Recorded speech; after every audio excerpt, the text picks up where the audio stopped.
Can Russell Martin survive another Rangers D-Day, or is this the end of the Martin era at Rangers? I guess we'll find out around 5 o'clock today if the pressure's growing or it's receding. Join me on the other side.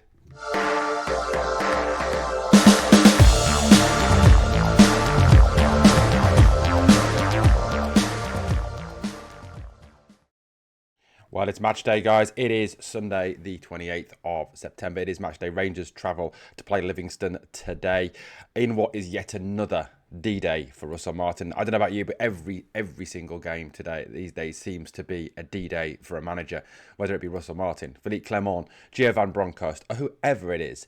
And I'll be honest with you, I'm sick of it. I'm fed up of it. I'm absolutely sick to death of waking up on a morning when Rangers are playing and thinking, we've got to win today, or the manager's got to go. We've got to win today, or the manager's got to go. You know, that's the way it seems to be at the moment. The last few seasons, it just seems like we're stuck in some sort of Groundhog Day-esque kind of way of just thinking about the club in terms of where we're going. You know, since obviously Gerrard left, and we can talk about the whys and wherefores of Steven Gerrard leaving. You know, people have criticised Gerrard and say that he should never be allowed back because he walked away.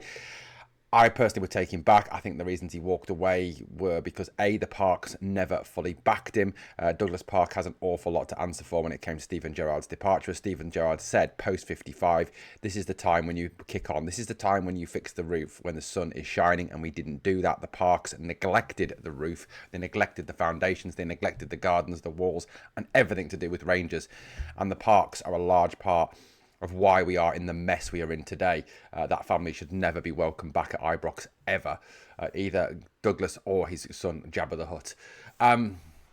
You know, the other one, I think obviously that the reason he left was because obviously Villa, Premier League team, big Premier League club, lots of money, more salary. You know, like I've said in previous occasions, if someone offers you a bigger salary, you're going to take it. And unfortunately, in the feeding chain at the moment, we're not up there, you know, in terms of that thing. We may one day get back to there, we don't know, but hey, at the moment it doesn't look like that way. But, you know, since those days, Gio Van Bronckhorst, Philippe Clement, Michael Beale, or Ian Beale, whichever one you want to call him. I mean, Ian Beale probably would have been better than Michael Beale, to be perfectly honest with you. Even the crying, I've got nothing, Ian Beale would have been better than Michael Beale. We've been stuck in this sort of scenario, haven't we? I think, you know, apart from the Barry Ferguson days when it was kind of, will he get the job or won't he get the job? Is he the man or is he not the man? That was the only kind of argument then. But since that day, it's always been, this is a D-Day. He's got to win. You know, it seems we've lurched from one disaster to another. Since 2012, you know, apart from the long journey back, thank you, Stuart Hay, for that, we've kind of, you know, been in a scenario we've constantly been just sacking managers. You know, we've just constantly been getting rid of managers. And look, you know, people say, oh, well, you can't keep sacking managers. Well, yes, you can if you can't get the right person for the job. You know, you don't keep someone in a job just because you sacked his predecessor. You know, that's not the way it works, unfortunately. You know, yes, I agree that, you know, managers need time, but the only way managers get time is by showing progress. And it's arguable that all the managers over the past few years have not shown signs of progress. Now, I personally will stand by and die on the hill to the fact that I don't think Gio Van Bronckhorst should have been sacked. Had he been properly backed, I think he would have done a good job. I genuinely believe he would have done a good job for us. But, you know, if you go back over the kind of the last, our managers since 2011, you know, since the days of, the last days of Walter, you know, God rest his soul, the amazing Sir Walter. You know, Ali McCoist was manager for 3 years. Then we had Kenny McDowell for 81 days, Stuart McCall for 95 days. We had Mark Warburton for a year and 240 days. Then it was Murty on a caretaker basis for 30 days. Pedro for 227 days. Murty back on a caretaker basis, 187. Jimmy Nicholl for 30. Steven Gerrard, the longest serving manager, 3 years. 163 days. Then it was Gio for 1 year, 3 days. Then Beale for 307 days. Didn't even see out a year. Clement, 1 year, 131 days. Barry Ferguson, 83 days. And Russell Martin so far has done 113 days. And it looks like he won't even make a year yet. You know, no manager since Steven Gerrard has done over 2 years in charge of the club. And even then, pre-Gerrard, you've got to go back to Ali McCoist for a manager that's done over 2 years. Mark Warburton, the longest serving. Things have not been good since 2011. Things do not look good since 2011. And we, like I said, we've been stuck in this Groundhog Day-esque kind of cycle of just, well, if we've got to win today, we've got to win today, we've got to win today, or else he's gone. And look, I'm fed up of it. I'm fed up of waking up like that. I'm fed up of feeling like that. I want a manager that's going to push this club forward, that's going to take this club forward. A manager that, when you wake up, you've actually, oh, wow, Rangers are playing it. Exciting. Want to go and watch the game, look forward to watching the game. Have the feeling that, I'm sure Arsenal fans had when Wenger was the manager. Man United fans had when Sir Alex was the manager, that Manchester City fans have with Pep, that Liverpool fans have with Arne Slot, that Arsenal fans have to some extent with with Arteta, even though they're a bit Stoke City, Tony Pulis, Stoke City 2.0. An exciting game. And we need that back. We need that back. And, today against Livy, I'd like to see Russell Martin. Russell Martin, the big criticism of Russell Martin is that he will not change. If you go back across his days at MK Dons, at Swansea, at Southampton, all the fans of those clubs tell you the exact same thing, that he is stubborn, that he is arrogant, that he won't change, that it's his way or the highway. He has a way of playing and he won't deviate from that way, even if it isn't working. There is no plan B. It is plan A all the way. And plan B is to do plan A, but with different players, and hope that plan A will work once you try it with different players. And it's the definition of insanity. Whoever said that, the definition of insanity, doing the same thing over and over again and expecting different results. You wouldn't try and hammer in a nail with a screwdriver. It's just not possible. So I suppose eventually it would be, but it would take you days to do it. I mean, to me though, with Rangers, it feels like you're trying to hammer in a nail with your forehead at times watching this club.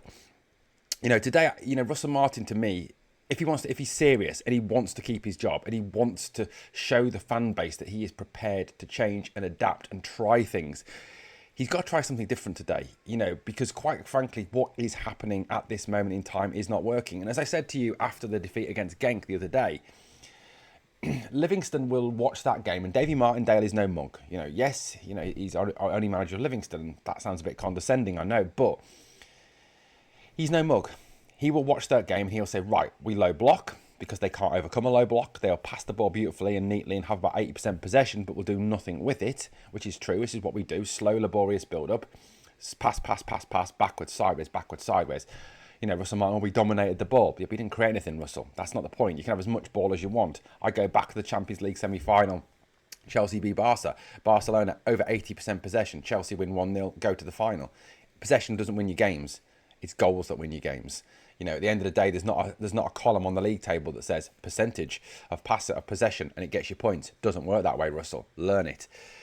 For me, we've got to adapt. And like I said, Martindale is no monk. He will low block and then he will look to play the long diag between the fullback and the centre half and get him behind, because that is the ball that's undone us all season. And what is frustrating is Russell Martin, who claims to be a football coach. I don't think he is.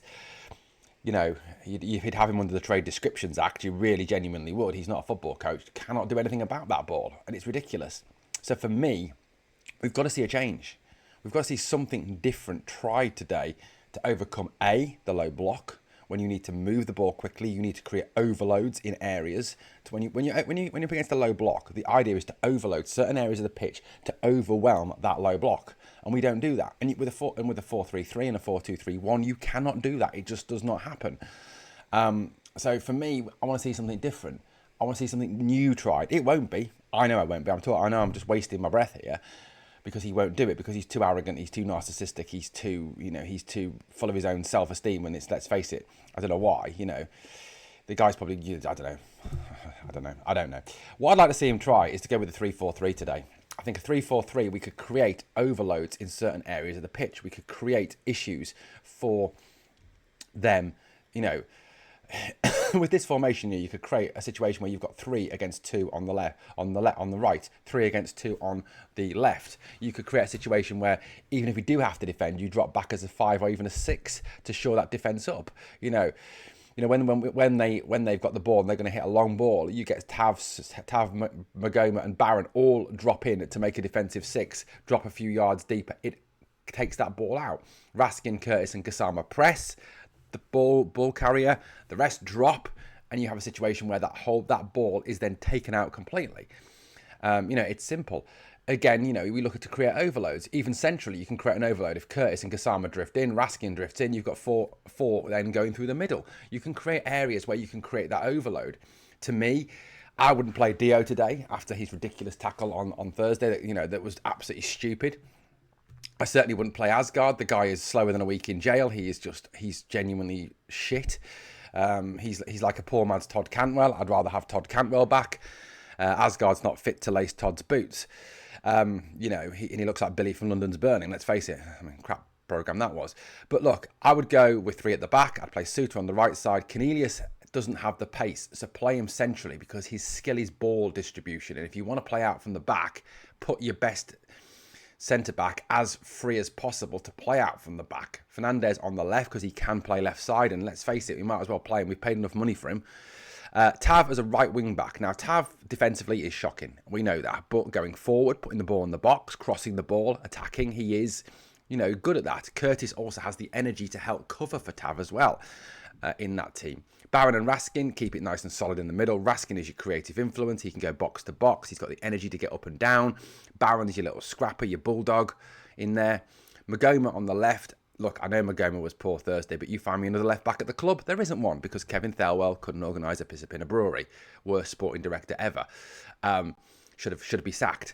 Magoma goes on the left, links with. One thing I do think Magoma did well against Hibs was he linked very well with Gassama.